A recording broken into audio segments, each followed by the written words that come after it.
માત્ર 5 મિનિટમાં લેવાયેલો સાચો નિર્ણય કોઈનું આખું જીવન બદલી શકે છે. પણ દુર્ભાગ્ય આંચકી આવે ત્યારે મોટાભાગના લોકો સૌથી મોટી ભૂલ કરે છે. શું તમે પણ એવી જ ભૂલ કરો છો? તો આ વિડીયો ધ્યાનથી અંત સુધી સાંભળજો. મારું નામ છે doctor Yogesh Katariya, MD physician. કલ્પના કરો, તમારી સામે એક વ્યક્તિ અચાનક જમીન પર પડી જાય, ધ્રુજારી આવવા લાગે શરીરમાં અને મોઢામાંથી ફીણ નીકળે. આ સમયે લોકો શું કરે છે?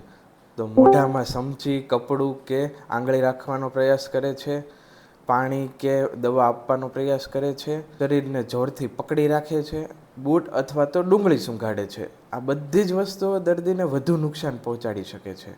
શું કરવું જોઈએ?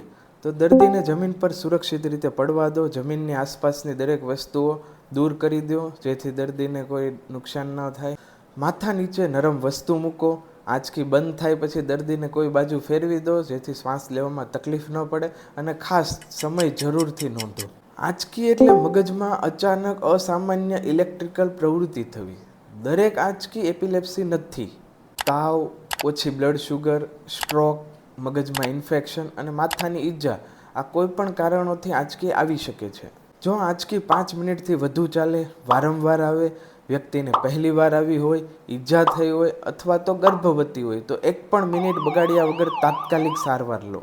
યાદ રાખો, આંચકી કોઈ શ્રાપ, વળગાડ કે અંધશ્રદ્ધા નથી, પરંતુ યોગ્ય સારવારથી દરેક દર્દી સામાન્ય જીવન જીવી શકે છે. જો માહિતી ઉપયોગી લાગી હોય તો લાઇક, શેર અને કમેન્ટ કરવાનું ભૂલશો નહીં.